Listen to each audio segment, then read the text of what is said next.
Est-ce que ici dans notre pays, y a-t-il aussi des hommes des dieux qui ont été mandatés?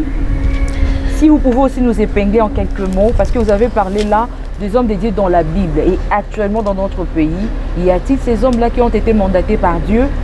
La question est simple, la question est sensible, mais la réponse est simple. Non.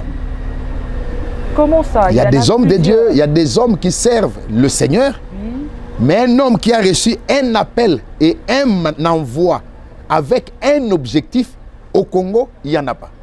Comment ça? Eh bien, qu'il apparaisse. Parce qu'il y a plein de serviteurs des dieux. Ils y sont pleins, ma soeur. Vous avez raison, ils sont pleins. Il y en a qui ont reçu des ministères, suivant Éphésiens 4:11. Dieu a donné aux uns comme apôtres, aux autres comme prophètes, aux autres comme docteurs, aux autres comme évangélistes, aux autres comme pasteurs, pour l'édification des saints. Mais quand nous parlons du mandat, là on est à une autre dimension. Ce n'est pas la dimension des ministères dans les assemblées locales. Non, c'est une dimension universelle. C'est une responsabilité universelle. Dans notre pays, il n'y en a pas? Il n'y en a pas.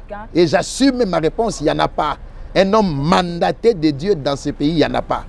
Ok, frère Nazer Moko, alors comment est-ce que, ou soit pouvons-nous constater que cet homme de Dieu, soit cet serviteur de Dieu est mandaté par Dieu? Est-ce qu'il y a-t-il des signes qui prouvent réellement que la personne a été mandatée par l'Éternel? Oui, il y a des signes. Comme quoi? Il y a des signes. D'abord, j'écarte les miracles. Puisque d'habitude, dans le monde religieux, on a tendance à croire que les miracles constituent un signe. Très bien. Moi, j'écarte les miracles. Pourquoi j'écarte les miracles? Puisque je prends un cas. Jean-Baptiste. Jean-Baptiste était un homme mandaté de Dieu. L'Écriture a parlé de Jean-Baptiste dans Ésaïe chapitre 40. Pour le prendre, lui. Jean-Baptiste, Ésaïe chapitre 40. Le verset 3. Une voix crie, préparez au désert le chemin du Seigneur, aplanissez dans les lieux arides une route pour notre Dieu.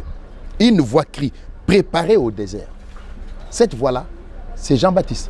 Puisque quand on a posé la question à Jean-Baptiste, que dis-tu de toi-même?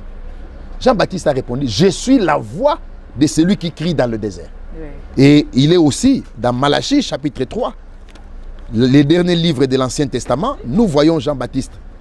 Là-bas aussi, dans Malachie chapitre 3, le dernier livre, comme je le disais là tout à l'heure, le verset 1er. Malachie 3, verset 1er. Voici, j'enverrai mon messager, il préparera le chemin devant moi. Et Jésus en parle dans Matthieu 11. C'est celui dont il est écrit. Et il prend Jean-Baptiste, il le place dans l'écriture. Mais il y a une autre belle écriture qui